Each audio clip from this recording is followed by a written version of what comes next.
আলহামদুলিল্লাহ ভারতের চাইতে আমরা অনেক এগিয়ে, ঠিক কিনা বলেন? কারণ ভারতের 130 কোটি মানুষ, এর মধ্যে 100 কোটি তারা। ওদের এই 100 কোটির সিনার মধ্যে যে শক্তি নাই, আমার দেশের 16 কোটি মুসলমানের সিনার মধ্যে তার চাইতে বেশি শক্তি রয়েছে।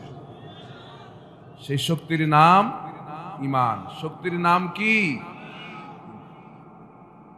সে 1947 সালে ভারত এবং পাকিস্তানের বিভাজনের পর প্রায় আমরা 24 বছর এই দেশ পাকিস্তানের গোলামীর জিনজিরের মধ্যে আমরা ছিলাম, ঠিক কিনা বলেন? কিন্তু অধিকাংশ মুসলমান এই দেশে অবস্থান করা সত্ত্বেও এদেশে আমরা সেই 24 বছরে পাকিস্তানি যখন ছিলাম, সেই 24 বছরও এই দেশটা আমরা আল্লাহর কোরআন দিয়ে চালাতে পারি নাই। কথা বলেন না কেন? পারছি। ওই 24 বছরের একটা সেকেন্ড কি ওই কোরআন দিয়ে দেশটা চলেছে? অন্তত সংখ্যাগরিষ্ঠ মুসলমানের দেশ ছিল। কথা বলেন না কেন? আপনারা কি আমার কথা বুঝতেছেন? মানুষের স্বাধীনতাকে কেড়ে নেওয়া হলো, মানুষ কথা বলতে পারে নাই। এজন্য 1971 সালে আবার এদেশের মুক্তিকামী মানুষেরা আবার যুদ্ধ করলো। সংখ্যা কত মানুষ শহীদ হয়েছে সেটা নিয়ে আমরা কি বিতর্ক করতে চাই না। কি বলেন? বিতর্ক করার আর দরকার নেই, সব তো খোল্লম খোলাই হয়ে গেছে। কথা বলেন না কেন? বিতর্ক করার দরকার আছে? যাই হোক, আমাদের ভাইরা জীবন দিছে ভাষার জন্য। পৃথিবীর কোন দেশে ইতিহাস এমন নাই যে ভাষার অধিকার আদায়ের জন্য মানুষকে জীবন দিতে হয়েছে, এমন কোন ইতিহাস পৃথিবীতে শুধুমাত্র একমাত্র কেবলমাত্র বাংলাদেশের মুক্তিকামী মানুষরা, সালাম, রফিক, বরকত, জব্বার, এরাই আমাদের দেশে ভাষার জন্য যারা জীবন দিল। 1971 সালে পাকিস্তানের গোলামীর জিনজির থেকে এদেশের মুক্তিকামী মানুষরা এই দেশকে পাকিস্তানের গোলামীর জিনজির থেকে আলাদা করছে। কিন্তু ভেতরে ভেতরে যে বাংলাদেশ পাকিস্তান থেকে আলাদা হয়ে ভারতের গোলামীর মধ্যে ঢুকে গেছেন, এ যাবৎকালীন কেউ আমরা বুঝতে পারি নাই। কথা বলেন না কেন? আজকে যা কিছু হচ্ছে, বিগত এই 53 বছর বা 54 বছর যা বলেন, যা কিছু হচ্ছে আমাদের পার্শ্ববর্তী একটা দেশের ইশারায় সব কিছু হচ্ছে। তো সুতরাং যারা ধর্মনিরপেক্ষতায় বিশ্বাসী পাশের দেশের বন্ধুরা, এরা ইসলামই পছন্দ করে। এই কারণে প্রিয় মাতৃভূমি বাংলাদেশ 92% মুসলমান হওয়া সত্ত্বেও বিগত 54 বছরেও আমরা যদিও পাকিস্তানের গোলামীর জিনজির থেকে মুক্ত হয়েছি, কিন্তু কাল্পনিকভাবে বা অদৃশ্যভাবে আমরা আরেকটা দেশের গোলামীর মধ্যে আমরা ঢুকে গেছি, ঠিক কিনা বলেন? এবং আমার দেশের খেয়ে, আমার দেশের মানুষের রক্ত এবং শ্রমের পয়সায় যাদের বেতন চলতো, এরাও একটা শ্রেণী, বিরাট একটা অংশ দেশকে ভারতের অঙ্গরাজ্য বানাবার জন্য তারা পায়তারি করেছিল, ঠিক কিনা বলেন? এমনকি অনেকাংশে ভারতকে দিয়েই ফেলেছে। কারণ সেই দেশের উপর দিয়ে একটা দেশের ট্রানজিট আরেকটা দেশের উপর দিয়ে যাওয়া, তার মানে আপনার আর কোনো স্বাধীনতা নাই। সব তো অনুমোদন হয়ে গেছে, কিন্তু আল্লাহ ছাড় দেন, আল্লাহ পাক ছেড়ে দেন। কথা বলেন না কেন? আল্লাহ ছাড় দেন, আল্লাহ ছেড়ে দেন না। এটা মুসলমানের দেশ, এটা হিন্দুস্তান না, ঠিক কিনা বলেন? যদিও তারা চেয়েছিল, কিন্তু এদেশের মুক্তিকামী মানুষরা চায় নাই, ছাত্র সমাজ চায় নাই। এদেশকে কোন ক্রমেই ভারতের অঙ্গরাজ্য বানাতে দিতে রাজি না এদেশের ছাত্র সমাজ, ঠিক কিনা বলেন? এজন্য তারা আবার আরেকটা স্বাধীনতা অর্জন করেছে, যেটাকে 24-এর স্বাধীনতা বলা হয়, 5 আগস্টের সেই স্বাধীনতা। তো বিগত 54 বছরও এদেশে সংখ্যাগরিষ্ঠ মুসলমানের দেশ হওয়া সত্ত্বেও আমরা একটা অদৃশ্য গোলামির কারণে, পার্শ্ববর্তী বন্ধু রাষ্ট্রের গোলামির কারণে এদেশে আমরা আল্লাহর কোরআনের রাজ কায়েম করতে আমরা পারি নাই। ঠিক কিনা? কথা বলেন, পেরেছি? পারি নাই। আজকে তো সব আমাদের চোখের সামনে স্পষ্ট। আজকে আপনি সলসাতুরি করার কোনো সুযোগ নাই। এটা ৭৫ সাল না, এটা ৭১ সাল না, এটা ২০২৪ সাল। ঠিক কিনা বলেন? আপনি চুরি করবেন, ডাকাতি করবেন, মানুষের অধিকার নষ্ট করবেন, সুযোগ নাই। সব আজকে সোশ্যাল মিডিয়ার মধ্যে, প্রতিদিন মানুষের দুর্নীতিগুলো সোশ্যাল মিডিয়ার মধ্যে চলে আসছে। ঠিক কিনা বলেন? কেউ চুরি করে থাকতে পারে, কেউ ডাকাতি করে থাকতে পারে, কেউ টেন্ডারবাজি করে থাকতে পারে, কেউ অন্যায় করে থাকতে পারে। জাতির সামনে সব আজকে স্পষ্ট হয়ে যাচ্ছে। ঠিক কিনা? তাহলে বিগত বছরগুলোতে এদেশের মানুষরা অনেক কষ্ট করেছে, কিন্তু মানুষের যে মনের আশা আকাঙ্ক্ষা এদেশে কোরআনের রাজ কায়েম করবে, কিন্তু তারা পারে। এখন ২৪-এর স্বাধীনতার পরেও আমরা আনন্দ ফুর্তি ঠিকই করছি, কিন্তু আসল আনন্দ আমাদের এখনো আসে না। কথা বলেন না ভাইরা? বুঝতেছেন আমার কথা? আসল আনন্দ আমার এখনো আসে নাই। আমার আনন্দ তো ওই দিন আসবে যেদিন আমরা জাতীয় সংসদ আল্লাহর কোরআন দিয়ে সাজাতে পারবো, যেদিন আমার জাতীয় সংসদ থেকে আল্লাহর কোরআনের আইন গোটা দেশের সমস্ত রন্ধ্রে রন্ধ্রে পৌঁছে যাবে, সেদিন আমরা আনন্দ করব। ঠিক কিনা বলেন?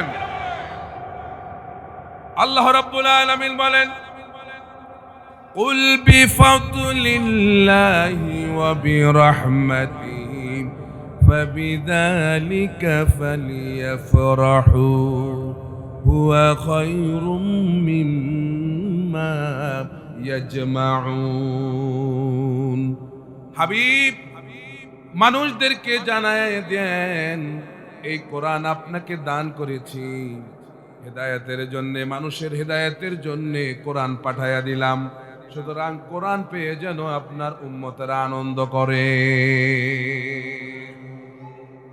তাইলে প্রিয় মাতৃভূমি ৫৬,০০০ বর্গ কিলোমিটারের প্রত্যেক রন্ধ্রে রন্ধ্রে যেদিন আল্লাহর কোরআনের রাজ কায়েম হয়ে যাবে, আমাদের মুসলমানদের আনন্দ ওই দিনে আসবে। এর আগে কি আনন্দ করতে পারি? কথা বলেন, করতে পারি? এজন্যে কোরআনের রাজ কায়েম করার জন্য বিশ্ব নবীর আদর্শের দিকে আমাদেরকে তাকাতে হবে। বিশ্ব নবী কিভাবে মক্কায় আল্লাহর কোরআনের রাজ কায়েম করেছেন, সেদিকে আমাদের তাকানো দরকার আছে না নাই? আমরা যদি নিজেদের ফর্মুলা দিয়ে কোরআনের রাজ কায়েম করতে চাই, কশিন কালেও পারা যাবে। দেখুন, বিশ্ব নবী ৪০ বছর বয়সে যখন কোরআন নাজিল হয়ে গেল, আল্লাহর নবী কোরআন থেকে মানুষদেরকে দাওয়াত দেওয়া শুরু করলেন। যেই নবী ৪০ বছর মানুষের কাছে আল আমিন উপাধি পেয়েছে, আজকে তারা যখন কোরআন থেকে দাওয়াত শুরু করছে, আজকে তারা রাসূলকে আর আগের মতো ভালোবাসে না। কি ঠিক কিনা? এখন আর তারা রাসূলকে আগের মতো আল আমিন বলে না, কারণ তাদের স্বার্থের মধ্যে আঘাত লাগছে। তারা চিন্তা করছে মুহাম্মদ সাল্লাল্লাহু আলাইহি সাল্লাম যে কোরআনের দাওয়াত দিচ্ছে, এই কোরআন দিয়ে যদি সমাজ প্রতিষ্ঠিত করতে চায়, তাহলে তো আমরা আর আমাদের আগের যেভাবে চুরি ডাকাতি যা করতাম এগুলো আর পারবো না, আমাদের ক্ষমতা টেকবে না। এজন্য তারা রাসূলের আস্তে আস্তে বিরোধিতা শুরু করছে। রাসূল কারীম সাল্লাল্লাহু আলাইহি সাল্লাম মক্কায় ১৩ বছর দাওয়াত দিয়েছেন মানুষদেরকে, সঠিক পথে আনবার জন্য, পথ ভোলা মানুষদেরকে আল্লাহর রাস্তায় আনবার জন্য, দ্বীনের পথে আনার জন্য মানুষদেরকে দাওয়াত দিয়েছেন।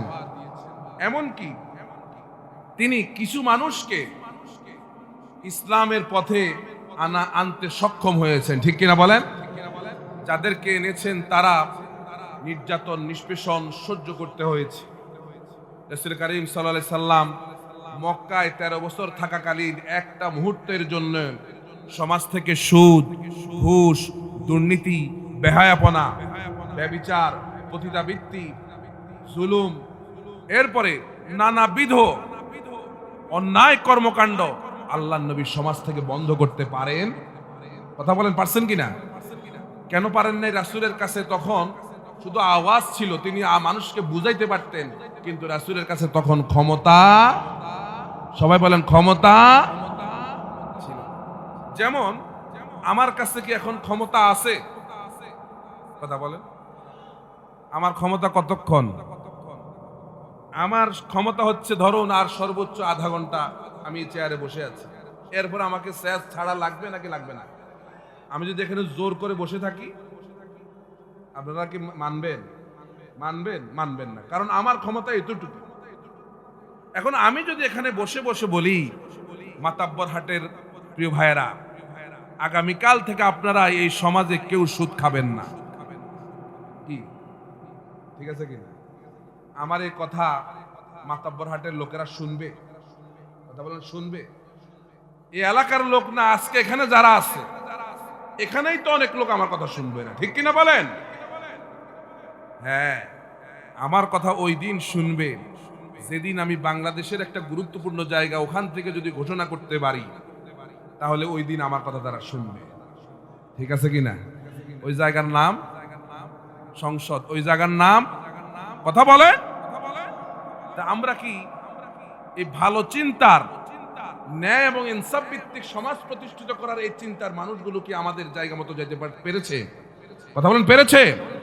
যেভাবে রাসূল করিম সাল্লাল্লাহু আলাইহি সাল্লাম মক্কায় পাওয়ারে যেতে না পারার কারণে মক্কা থেকে সুদ, ঘুষ, দুর্নীতি, ব্যভিচার, বেহায়াপনা এগুলো দূর করতে পারেন নাই, চলে যেতে হয়েছে মক্কা থেকে। দিনের বেলাও যাইতে পারেন নাই, যাইতে হয়েছে রাতের বেলায়। কখন যাইতে হয়েছে? বন্ধু আবু বকরকে সঙ্গে নিয়া, অন্যান্য সাহাবায়ে কেরাম কেউ সঙ্গে ছিল না, রাতের বেলায় একাকী বন্ধুকে নিয়ে চলে যাইতে হয়েছে, নিজের মাতৃভূমি থেকে চলে যাইতে হয়েছে। রাসূল করিম সাল্লাল্লাহু আলাইহি সাল্লাম মদিনায় গেলেন, মদিনার লোকেরা রাসূলকে এক উষ্ণ অভ্যর্থনায় রাসূলকে সাদরে গ্রহণ করেছেন, সুবহানাল্লাহ। এই জন্য ভাই অনেক সময় দেখা যায় দেশের মানুষ মূল্যায়ন করে না, কিন্তু অনেক সময় দেখা যায় বাহিরের মানুষ তার চাইতে বেশি মূল্যায়ন করে। রাসূল করিম সাল্লাল্লাহু আলাইহি সাল্লাম সেখানে গেলেন, পরিবেশ তৈরি হলো। আল্লাহ রাব্বুল আলামিন বলে দিলেন, হাবিব আমার কাছে ক্ষমতা চান। দোয়াটাও আল্লাহ পাক শিখিয়ে দিয়েছে। আল্লাহ রাব্বুল আলামিন বলেন, হাবিব দোয়া করুন, ওয়াকুর রব্বি আদখিলনি মুদখালা সিদকিন ওয়া আখরিজনি মুখরাজা সিদকিন ওয়াজআলনি মিন লাদুনকা সুলতানান নাসীরা। রব্বুল আলামিন বলেন, হাবিব দোয়া করুন, আয় আল্লাহ আমাকে সত্য সহকারে প্রবেশ করুন, আর আমাকে সত্য সহকারে বের করুন, আর আমাকে আপনি সুলতানে নাসির দান করুন। পৃথিবীর সমস্ত মুহাদ্দিস, সমস্ত মুফাসসির, সমস্ত স্কলাররা আজকে একমত যে সুলতানের নাসির হচ্ছে রাষ্ট্র ক্ষমতা। সুবহানাল্লাহ বলে।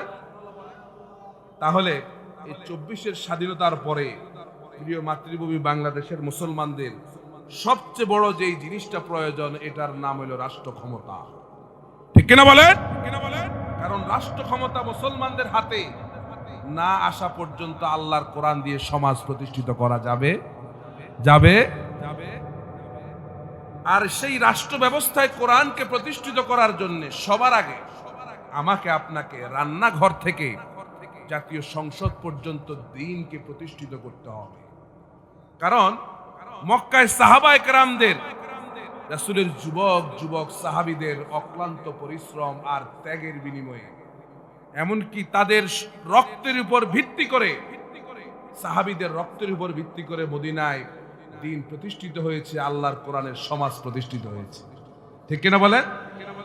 এজন্যে দ্বীন প্রতিষ্ঠায় যুবকদের বিরাট ভূমিকা রয়েছে। কারণ চিরকাল যুবকদের রক্তই ইসলামের সপক্ষে কথা বলেছে। আজকে আপনি আমাদের দেশের যুবকদের দিকে তাকায়া দেখেন, এরা যা চায় তা করতে পারে। আজকে এখানে যে মাহফিলের আয়োজন করছে কারা? কথা বলেন না, কারা?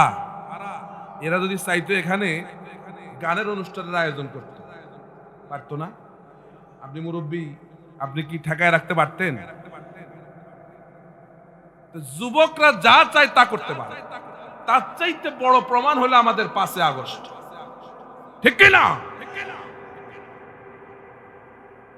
যুবকরা চেয়েছিল যে লং মার্চ 6 আগস্ট নয়, লং মার্চ হবে 5 আগস্ট। একটা সিদ্ধান্তই স্বৈরাচারকে এই দেশ থেকে তারা পালাতে বাধ্য করেছে, ঠিক কি না?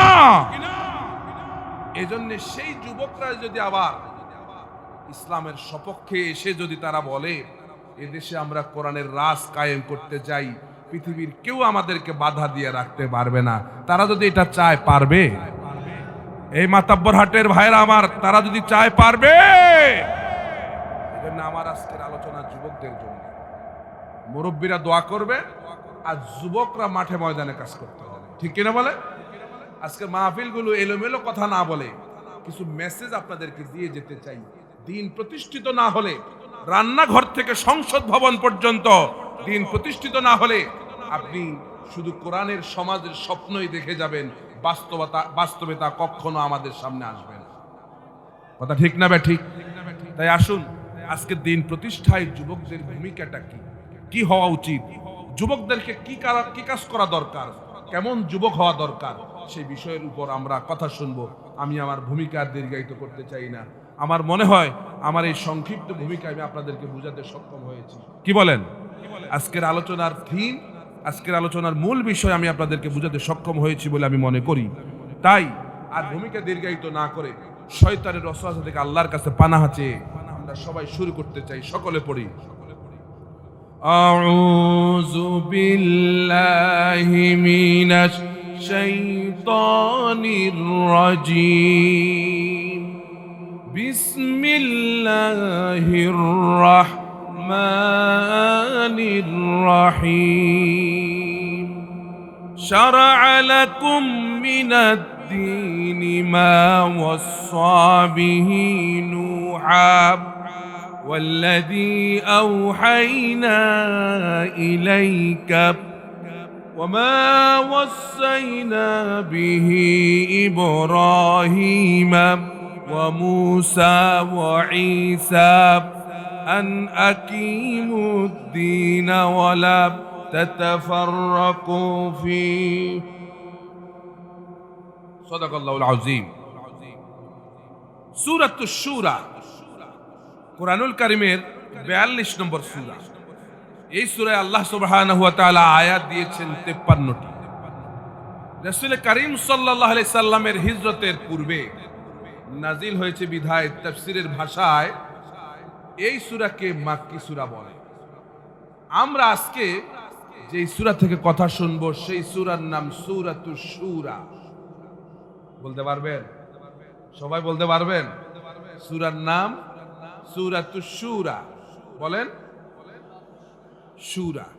শুরা শব্দের অর্থ হচ্ছে পরামর্শ, শুরা শব্দের অর্থ হচ্ছে সংসদ। শুরা শব্দের অর্থ পরামর্শ। আল্লাহ রাব্বুল আলামিন এই কোরআনুল কারীমে 114টা সূরা দিয়েছেন।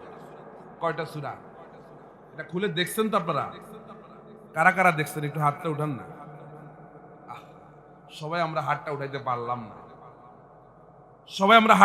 পারলাম না, কারণ এই কোরআন আমার আপনার ঘরে আছে। কোনদিন কোরআনটা একটু খুলে দেখলাম না এই কোরআনের মধ্যে আল্লাহ কি বলছে। একটু চিন্তা করেন। আমি আপনাদের চিন্তার উদ্রেক জাগাবার জন্য এখানে এসেছি।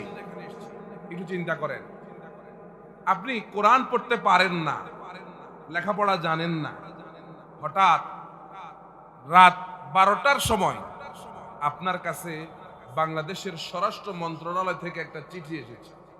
কি আসছে? চিঠির ভাষা হইল ইংরেজি, আপনি পড়তে পারেন না। পিয়ন এসে বলল স্বরাষ্ট্রমন্ত্রী আপনার কাছে এই চিঠি পাঠাইছে। না জানি এই চিঠির মধ্যে আপনার কি আছে আমরা জানি না, তবে হয়তো আপনার ফাঁসি টাসি বা অন্য কোনো কিছু হইতে পারে। এই চিঠি পায়া আপনার কি পেরেশানি আসবে না আসবে না? কথা বলেন, জবাব দেন। পেরেশানি কি আসবে নাকি আসবে না? তখন আপনি চিঠি পেয়েই কি করবে? ছেলেরে এই মমতাজুন নেসা কি বলে, এই যে এই স্কুলের নাম কি, মমতাজুন্নেসা স্কুল অ্যান্ড কলেজের ছেলেরে পড়া, মেয়েরও এখানে পড়া। রাত 12টার সময় ছেলের দরজার মধ্যে নক করলেন, ছেলে এসে দরজা খুললো, বাবা এত রাতে? কই বাবা, স্বরাষ্ট্র মন্ত্রণালয় থেকে আমার কাছে একটা চিঠি এসেছে, ইংরেজিতে লেখা। আমি তো মূর্খযোগ্য মানুষ, ইংরেজিতে আমি পড়তে পারি না, কি লেখছে আমার একটু পড়ে একটা শোনাও। ছেলে কয়, রাত 12টার সময় আপনি অনেক ছেলে খালি বেজাল করতে জান, আপনি এত রাতে আমার সময়? কথা কয় না কার আমার সময়? বেচারা নিরুপায় হয়ে চলে গেছে মেয়ের কাছে। মেয়েও দরজা আটকায়া মোবাইলে ব্যস্ত। কার ছেলে? মেয়ের কোন রকম জাগাইছে, জাগায়া বলতেছে, মা, স্বরাষ্ট্র মন্ত্রণালয় থেকে একটা চিঠি আমার কাছে আসছে, এই চিঠিটা ইংরেজি ভাষায় লেখা, আমি বুঝি না, কি লেখছে আমার একটু পড়ে একটু শোনাও। মেয়েটা বলতেছে, বাবা আপনার বুঝি আর কামটা নেই, রাত 12টার সময় আপনি আইছেন আমার ঘুমে ডিস্টার্ব করতে, যান সকালে বুঝাই দেব। মেয়েও পাত্তা দিল না বাবারে। বাবার কি ঘুম হবে? বাবার ঘুম হয়? বাবা চিন্তা করছে, কেউ আমারে বলুক আর না বলুক, আমার এলাকার ওই যে ইংরেজি মাস্টার আছে বুড়া, উনি আমারে ফিরাইবেন, কারণ তার সাথে আমার একটা সখ্যতা আছে। তিনি চলে গেছেন রাতের বেলা, শীতের মধ্যে বের হয়ে চলে গেছেন রঞ্জু মাস্টারের কাছে। যাই বলতেছে, মাস্টার সাহেব, মাস্টার সাহেব। কি হইল? মাস্টার দরজা খুলছে, ভাই এত রাতে আপনি? স্যার, স্বরাষ্ট্র মন্ত্রণালয় থেকে একটা চিঠি আমার কাছে আসছে, চিঠিটা ইংরেজি ভাষায়, আমি কিছু বুঝি না স্যার, তো আপনি আমাদের স্কুলের ইংরেজি টিচার, স্যার আপনি যদি না বুঝাইয়া দেন সারা রাত আমার ঘুম হবে না। কি এরকম পেরেশানি হবে না? হবে না? কথা বলেন, হবে না? হবে না? রঞ্জু মাস্টারে যখন বুঝাই দিছে, বেচারা চিন্তা গেছে, এবার বাড়ি যায় ঘুমায়। তাইলে চিন্তা করেন, সাধারণ একটা স্বরাষ্ট্র মন্ত্রণালয় থেকে একটা চিঠি আসছে, ছেলের কাছে একবার দৌড়ায়, মেয়ের কাছে একবার দৌড়ায়, এলাকার রঞ্জু মাস্টারের কাছে একবার গিয়া দৌড়ায়। সাধারণ একটা স্বরাষ্ট্র মন্ত্রণালয় থেকে চিঠি, অথচ আজ থেকে ১৫০০ বছর আগে আল্লাহ রাব্বুল আলামিনও আমাদের কাছে একটা চিঠি পাঠাইছে। সেই চিঠির নাম হইল আল্লাহর কোরআন। আমরা কি এই কোরআনটাকে বুঝার জন্য কোনোদিন কোন হুজুরের কাছে যায় বলছি, হুজুর এই কোরআনটা একটু বুঝাইয়া দেন, আল্লাহ কি লেখছে এটার মধ্যে একটু বুঝাইয়া দেন? না বুঝানো পর্যন্ত আমার তো ঘুম আসতেছে না। এরকম চিন্তা কি কোনোদিন আমাদের এসেছে? কথা বলেন, এসেছে? এই কোরআন আপনার তাকের মধ্যে সাজানো আছে, পড়ে গেলে হুজুরদেরকে ডেকে বলে, ভাই হুজুর কোরআনটা পড়ে গেছে, কয় কেজি চাউল দেওয়া লাগবে? এরকম বলেননি আপনারা? বলেন। আপনি এক কোটি না, হাজার হাজার কোটি মন চাউল দিলেও কি আল্লাহর কোরআন যে পড়ে গেছে এর কি হক আদায় হবে? হবে? এই কোরআন তো আমার তাকে জমায়ে রাখার জন্য কোরআন আসে নাই। কোরআন তো এসেছে একটা অধপতিত জাতিকে বিশ্বের শ্রেষ্ঠ জাতিতে পরিণত করার জন্য। এই কোরআন দেখেন, আপনি মক্কার দিকে তাকায়া দেখেন, মদিনার দিকে তাকায়া দেখেন, যে লোকগুলো ছিল চোর, ডাকাত, বদমাশ, নারীর ইজ্জতের লুণ্ঠনকারী, এমনকি সমাজের এমন কোন বেহায়াপনা কাজ নাই যে সমাজের লোকেরা করে নাই। আসলো আল্লাহর কাছ থেকে একটা পরশ পাথর, হেরা পর্বতের গুহা থেকে একটা পরশ পাথর যখন জমিনে নেমে আসলো, এই পরশ পাথরের সঙ্গে যারা স্পর্শ হয়েছে, যারা একীভূত হয়েছে, আজকে তারা হয়ে গেছে পৃথিবীর শ্রেষ্ঠ মানুষে তারা পরিণত হয়ে গেছে। আপনি দেখেন রাসূল এই পরশ পাথর দিয়ে কাদেরকে তৈরি করছেন? আবু বকর, ওমর, ওসমান, আলী, আব্দুর রহমান ইবনে আউফ, জুবাইর ইবনে আওয়াম রাদিয়াল্লাহু তাআলা আনহু, তালহা ইবনে জুবাইর, এই সমস্ত লোক তৈরি হয়ে গেছে। আপনি খেয়াল করে দেখেন, সারা পৃথিবী খুঁজলেও আবু বকরের মতো একজন লোক খুঁজে পাওয়া যাবে? কথা বলেন, যাবে? তাহলে এই সমস্ত ইতিহাস আমাদের চোখের সামনে থাকার পরেও আজকে মানুষগুলো তাদের অতীত এবং ইতিহাস ভুলে গিয়ে আজকে মানুষ দুনিয়ার পিছনে দৌড়াচ্ছে। আজকে সক্রেটিসের কিতাবের পিছনে দৌড়াচ্ছে, আজকে লেনিনের কিতাবের পিছনে দৌড়াচ্ছে, আজকে অমুক তমুকের কিতাব পড়ে, রবীন্দ্রনাথ পড়ে, শরৎচন্দ্র চট্টোপাধ্যায় পড়ে, আজকে বঙ্কিমের কিতাব পড়ে, বই পড়ে, কিন্তু আল্লাহর কোরআন একটা মুহূর্তের জন্য তারা খুলে দেখে না যে আল্লাহ কি বলেছেন, কি চেয়েছেন আমাদের কাছে। কি ঠিক কিনা বলে? তাই আসুন আমরা যদি দ্বীনকে আপনার পরিবার থেকে আপনার রান্নাঘর থেকে জাতীয় সংসদ পর্যন্ত দিনকে আমরা প্রতিষ্ঠিত করতে পারি, কোরআন পড়া সকলের জন্য তখন বাধ্যতামূলক হয়ে যাবে। ঠিক কি না? চান তো সবাই? চান? তাহলে সূরাতুশ শূরা দেখুন, আল্লাহ পাক 114টা সূরা দিচ্ছে। এই 114টা সূরার মধ্যে দেশের নামে সূরা আছে, আছে না নাই? সূরাতুল বালাদ। রাজত্বের নামে সূরা আছে, সূরাতুল মুলক। কিন্তু দেশ চলবে কোথা থেকে তার নামে সূরা থাকবে না, এমনটা হতে আল্লাহ রাব্বুল আলামিন সূরা দিয়ে এলেন সূরাতুশ সংসদ। কথা বলেন, সূরাতুশ শূরা, অর্থাৎ যেখান থেকে পরামর্শ ওই জায়গার নাম কি? কথা বলেন না? সংসদ। ঠিক কি না? দেশ চলবে যেই জায়গা থেকে সেই পরামর্শের জায়গার নাম সংসদ, আর সূরার নাম হলো শূরা। সুবহানাল্লাহ। এই সূরার 13 নম্বর আয়াত আমরা তেলাওয়াত করেছি। আল্লাহ রাব্বুল আলামিন বলছেন শারআ লাকুম মিনাদ-দীন। শুনতেছেন কথা? আল্লাহর ওয়াস্তে বলবো ভাই, আজকের আলোচনা যদি শুনতে পারেন মন, দিল, মগজ, পৃথিবীর সমস্ত দিক থেকে একদিকে মুখ ফিরায়া মুতাওয়াজ্জহ হয়ে যদি আজকের এই আলোচনা শুনতে পারেন, আমার মনে হয় যেন আমাদের অনেক ভাইয়ের দিল, মন, মগজ পরিবর্তন হয়ে যাবে। ঠিক কিনা বলে? কারণ আল্লাহ কখন কাকে হেদায়েত দেয় সেটা আমিও জানি না, আপনারাও জানেন। শারআ লাকুম মিনাদ-দীন, এই কথাগুলো যে বলছি এগুলো কার কথা?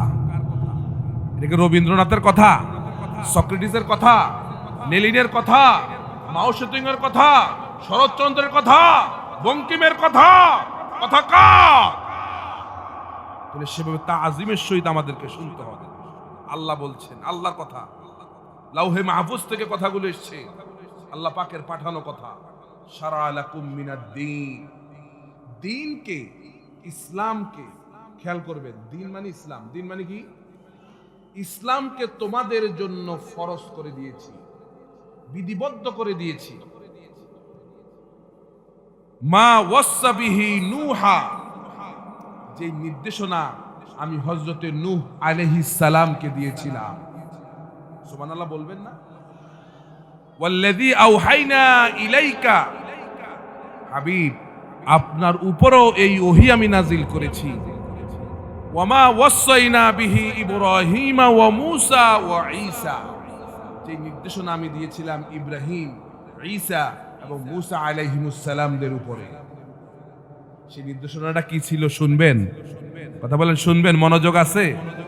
এখানে আল্লাহ রাব্বুল আলামিন 5 জন রাসূল, বড় মাপের রাসূল, তাদের নাম উল্লেখ করেছেন। 4 জনের নাম ডাইরেক্ট উল্লেখ করলেন, আর আমার আপনার রাসূল বিশ্ব নবীর নাম ওয়াল্লাযী আওহাইনা ইলাইকা, এ কা দ্বারা মুহাম্মদুর রাসূলুল্লাহ সাল্লাল্লাহু আলাইহি ওয়াসাল্লামকে বোঝানো হয়েছে। তাহলে 5 জন রাসূলকে আল্লাহ পাক ইঙ্গিত করে বলেছেন, নির্দেশ দিয়েছেন, আন আকিমুদ্দিন, তোমরা দ্বীনকে প্রতিষ্ঠিত। কথা বলেন। আকিমু নাহু সরফের কায়দায় এটা আমর হাজির মারুফের সিগা, এটা জমা মুজাক্কারে হাজিরের সিগা। তোমরা প্রতিষ্ঠিত করো, তোমরা প্রতিষ্ঠিত করো দ্বীন। দ্বীন মানে জীবন ব্যবস্থা। তোমরা দ্বীনকে, ইসলামকে, জীবন ব্যবস্থাকে প্রতিষ্ঠিত করো। তাইলে এই করোটা বলছেন কে? আল্লাহ যদি কোনো কাজ করো বলে তাহলে এটা বান্দার জন্য ফরজ হয়ে যায়। ঠিক কিনা বলেন? আল আমরু লিল উজুব, এটা ফরজ হয়ে যায়। এখান থেকে সরে যাওয়ার কোনো সুযোগ। আল্লাহ বলেছেন আকিমুস সালাহ, নামাজ প্রতিষ্ঠিত করো, ওয়া আতুজ যাকাত, যাকাত আদায় করো। তার মানে এগুলো ফরজ। ফরজ ফরজ বুঝুন তো? ফরজ অর্থ কি? অবশ্যই পালনীয়। আর পালন না করলে কি হবে? পালন না করলে কি হবে? গুনাহ হবে। এখন নামাজ রোজা যেই রকম ফরজ, দিন প্রতিষ্ঠিত করা কি ওই রকম ফরজ নাকি একটু কম? না, কোন কোন অংশে নামাজ রোজার চাইতেও দিন প্রতিষ্ঠিত করা বড় ফরজ। ঠিক কিনা? ঠিক কিনা? কারণ আপনার সমাজে যদি দিন প্রতিষ্ঠিত হয়ে যায় তাহলে নামাজ রোজা এমনিতেই প্রতিষ্ঠিত হয়ে যায়। কথা বলেন না? দিন প্রতিষ্ঠিত হলে নামাজ রোজা কি মানুষকে তাগিদ দিয়ে পড়ানো লাগবে? মানুষ এমনিতেই নামাজ পড়বে, আপনাকে আর ডাকতে হবে না, ভাই আসো নামাজের দিকে আসো, কথা বলতে হবে না, মানুষ এমনিতেই নামাজ পড়বে। তাইলে কোনটা আগে দরকার? দিন প্রতিষ্ঠিত। এখন সেই দিন কি প্রতিষ্ঠিত আছে আমাদের সমাজে? কেন নাই? এখন তো রাত, আগামীকাল যেটা আসবে ওইটাই তো দিন। তাহলে দিন প্রতিষ্ঠিত আছে না? না, এই দিন সেই দিন না। প্রিয় ভাইরা আমার, শুনতেছেন তো? মনোযোগ আছে? আমাদের অধিকাংশ মুসলমান ভাই তারা দিন প্রতিষ্ঠিত করা অর্থ মনে করে যে এই যে আমরা যখন নামাজ পড়ছি, রোজা রাখছি, হজ করছি, যাকাত দিচ্ছি, আমি তো ইসলামের একটা ধারক এবং বাহক নিজেকে মনে করি, আমার জান্নাত ঠেকায় কে? তারা মনে করে নামাজ রোজা হজ যাকাতের নামই দিই। না, নামাজ রোজা হজ যাকাত এগুলো দিনের একটা পার্ট, দিনের একটা অংশ। তবে দিন তো হচ্ছে সেটাই যেটা একটা লোকের জীবনের শুরু থেকে শেষ পর্যন্ত সবটাই আল্লাহ এবং তার রাসূলের হুকুম মোতাবেক করার নামই হচ্ছে দিন। কি কথা বোঝা আসছে কিনা? তাইলে আমরা আমাদের এবার নিজের দিকে তাকাই, আমার জীবনের শুরু থেকে শেষ পর্যন্ত সবটাই কি আমরা আল্লাহ এবং তার রাসূলের হুকুম মোতাবেক করি? কথা বলেন, করি? আমরা আমাদের জীবনটাকে দুইটা ভাগ করে ফেলেছি। কয়টা ভাগ? কয়টা ভাগ? একটা ভাগ আল্লাহ এবং তার রাসূলের হুকুম মোতাবেক আমরা করি, যেমন নামাজ রোজা করা, হজ যাকাত দেওয়া, হজ করা, যাকাত দেওয়া, দান সদকা করা, প্রয়োজনে তাহাজ্জুদ আদায় করা, প্রয়োজনে হজ এবং উমরা করা। কি ঠিক কিনা? এগুলো আমরা আল্লাহ এবং তার রাসূলের হুকুম, এমনকি প্রয়োজনে মাহফিলেও আসা, এটা আমরা আল্লাহ এবং তার রাসূলের হুকুম মোতাবেক করি। কিন্তু মাহফিল থেকে চলে যাওয়ার পর আমার জীবনের যে আরো অন্যান্য অংশ রয়েছে, যেমন আমার ব্যবসা বাণিজ্য, আমার লেনদেন, আমার উঠা বসা, আমার কথাবার্তা, আমার বিবাহ শাদী, আমার রাজনীতি, আমার সমাজনীতি, আমার অর্থনীতি, আমার পররাষ্ট্রনীতি, এই সব কিছু কি আমরা আল্লাহর হুকুম মোতাবেক করি? কথা বলেন, করি? অথচ আল্লাহ বলেন উদখুলু ফিস সিলমে কাফা, সিলমের মধ্যে, ইসলামের মধ্যে পরিপূর্ণ ঢোকো। তাহলে যে লোকটা শুধুমাত্র নামাজ পড়লো, রোজা রাখলো, হজ করলো, যাকাত দিল, প্রয়োজনে হজ আর উমরাও করলো, মাহফিলও আসলো, কিন্তু সেই লোকটার উঠা বসা, কথাবার্তা, লেনদেন, চরিত্র, ওই লোকটার ব্যবসা বাণিজ্য, বিবাহ শাদী, ওই লোকটার রাজনীতি সে আল্লাহর হুকুম মোতাবেক করে না। সে তার জীবনটাকে দুইটা ভাগ করে ফেলেছে, এক ভাগ আল্লাহ এবং তার রাসূলের হুকুম মোতাবেক করে, আরেক ভাগ সে তার নিজের জীবন, নিজের মন মতো চালায়।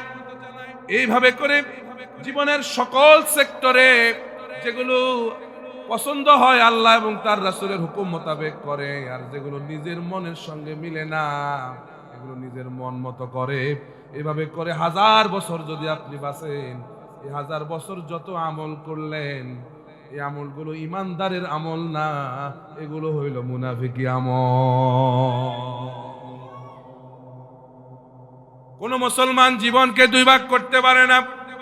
যার কথা মতো নামাজ পড়ব, যার কথা মতো রোজা রাখব, যার কথা মতো হজ আর উমরা করব, তার কথা মতো আমার শিক্ষাঙ্গন আর সংসদ চালানো লাগবে। এটা যদি আমি চালাই তাহলে আমি মুমিন, আর যদি না চালাই, যে নামাজ রোজা আল্লাহর হুকুম মোতাবেক করব, আমার রাজনীতি নিজের মন মতো করব, এটা যদি আমি করি তাহলে আমার পরিচয় হয়ে যাবে মুনাফিক। এটা আজকে আমরা কেন করছি? অধিকাংশ মুসলমান আজকে দিনটাকে বুঝে না। ওই যে শুরুতেই বললাম, একটা মারাত্মক ভুলের মধ্যে আছে। তারা শুধুমাত্র নামাজ রোজা হজ যাকাতের নামই দিন মনে করে, এই জন্য এগুলো খুব ভালো করে করে।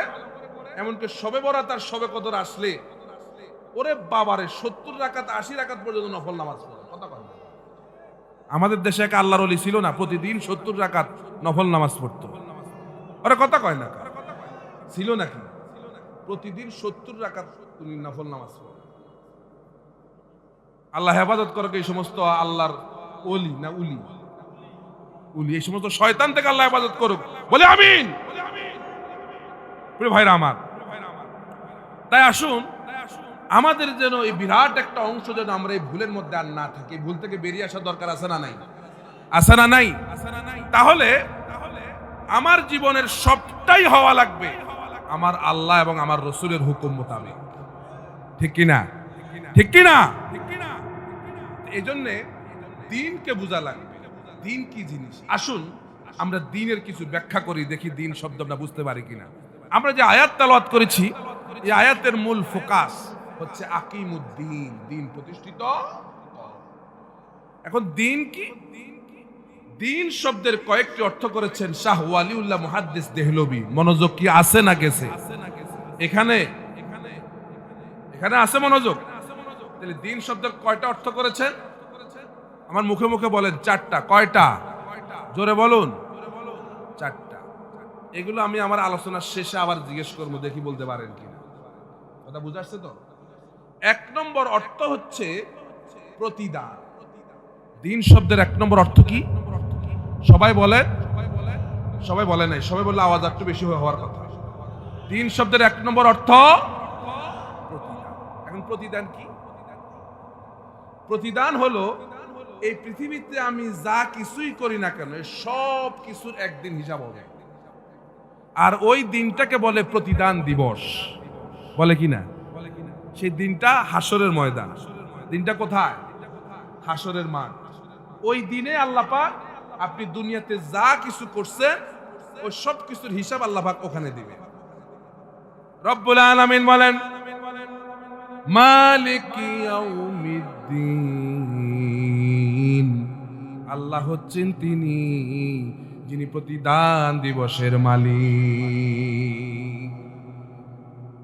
অন্য আয়াতে আল্লাহ বলেন কাল্লা বাল তুকাযযিবুনা বিদ্দিন, কখনো নয়, এই কাফেররা প্রতিদান দিবসকে তারা অস্বীকার করে।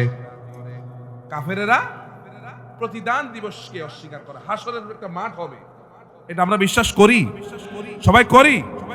এই দুনিয়ায় আমার সকল কাজের হিসাব আল্লাহকে দিতে হবে, বিশ্বাস আমাদের সবার আছে। আছে ঠিকই, কিন্তু আমল নাই। কথা কয় না? বিশ্বাস আল্লাহর কাছে দিতে হবে হিসাব, এটা বিশ্বাস আছে, কিন্তু আমল।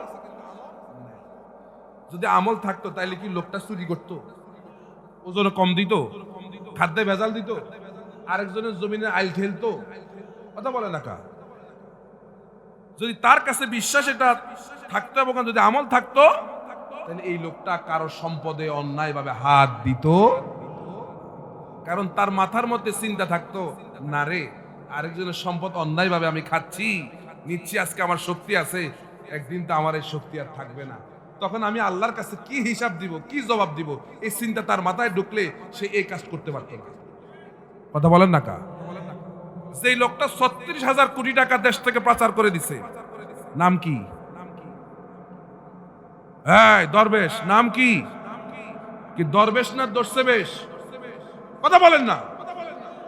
দর্শেবেশ কিসের দরবেশ? গোটা জাতির সঙ্গে 16টা বছর প্রতারণা করেছে। আর আপনারা ধর্ম ব্যবসায়ী আমাদেরকে বলেন ধর্ম ব্যবসায়ী খুঁজে পাব না, এরা হইল আসল ধর্ম। কথা বলেন না কেন? এরা মুসলমানের সিল লাগায়া গোটা জাতিকে প্রতারণা করেছে, ঠিক কিনা?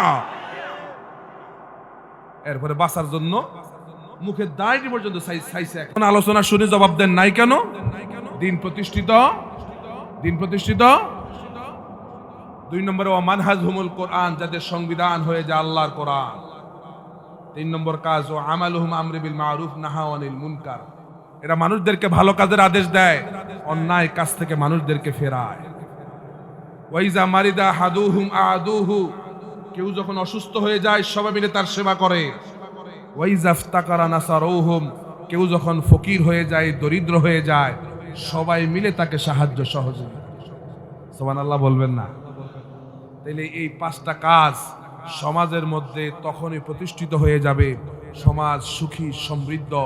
মদিনার সনদের আদলে একটি সমাজ যদি প্রিয় মাতৃভূমি বাংলাদেশে আমরা প্রতিষ্ঠিত করতে চাই, তাহলে রান্নাঘর থেকে শুরু করে জাতীয় সংসদ পর্যন্ত সবার আগে দিন প্রতিষ্ঠিত করা লাগবে। তাইলে এই প্রতিষ্ঠিত এখন একটা ব্যাপক অর্থ হয়ে গেছে প্রতিষ্ঠিত করার বিষয়। এবার আর একটু সহজ করে দেই। সহজটা হলো এই, ৫৬,০০০ বর্গ কিলোমিটারের দিন প্রতিষ্ঠিত করা সহজ, নাকি ৩.৫ হাত বডির মধ্যে দিন প্রতিষ্ঠিত করা সহজ? জবাব দেন, সবাই জবাব দেন। কারণ ৫৬,০০০ বর্গ কিলোমিটারে আপনার আইন চলে না। আপনার ৩.৫ হাত বডির মধ্যে কার আইন চলে? আর আল্লাহটা তো চলে, আপনারটা চলে না। আপনার কথা শুনে আপনার বডি কইছে না ইন্না লিল্লাহ, তো কার কথা শুনে? আপনার বউটা শুনে? আপনার বউর কথা শুনে আপনার বডি, না আপনার কথা শুনে? আমার বডি আমার কথা শুনে না। এবার আপনি ৫৬,০০০ থেকে দৃষ্টি সরায়া আপনার ৩.৫ হাত বডির মধ্যে দেখেন যে আমার ৩.৫ হাত বডিতে কি দিন প্রতিষ্ঠিত আছে? আমি নামাজ রোজা হজ যাকাত যার কথা মতো করি, আমার ব্যবসা বাণিজ্য লেনদেন উঠা বসা বিবাহ শাদী রাজনীতি, এটা একটু জোরে বলি, হাইলাইট করি বলি, রাজনীতি আমি কি সেই আল্লাহর হুকুম মোতাবেক করি? বিপদের রেড সিগন্যালে আসি, অনেক রেড সিগন্যালে অনেকে আসি। এই জন্যে আগে ৩.৫ হাত বডির মধ্যে দিন প্রতিষ্ঠিত করুন, ৫৬,০০০ বর্গ কিলোমিটার দিন প্রতিষ্ঠিত হয়ে যাবে, ঠিক কিনা? আল্লাহ আমাদেরকে এই দিন প্রতিষ্ঠিত করার এই কাজে সকলকে সামিল হয়ে যাওয়ার সেই তৌফিক দান করুক। বিশেষ করে যুবকরা সবচেয়ে বেশি ভূমিকা পালন করতে হবে। যুবকরা যেরকম ২৪-এর স্বাধীনতা এনে দিয়েছে, আমাদের বিশ্বাস এই যুবকরা আরেকদিন জাগবে, আবার যুবকরা জেগে উঠবে কিনা? এমন জায়গা জাগবে, পুরো বাংলাদেশ কোরআনের ছাঁচে তৈরি হয়ে যাবে, কোরআন দিয়ে গোটা দেশটা চলবে, এমন একটা দেশের স্বপ্ন আমরা সবাই দেখছি। আর সেই স্বপ্ন প্রতিষ্ঠিত করবে কারা? এই যুবকদের কাছে এই দায়িত্ব দিয়েই আজকের ময়দান থেকে এখানে বিদায় নিলাম। আকুলু কাউলি হাদা ওয়াস্তাগফিরুল্লাহ লি ওয়া লাকুম ওয়া লিসাইরিল মুসলিমিনা মিন কুল্লি জামমিন ফাস্তাগফিরুহু ইন্নাহু আত-তাওয়াবুর রহিম। ওয়াসসালামু আলাইকুম ওয়া রাহমাতুল্লাহি ওয়া বারাকাতুহু।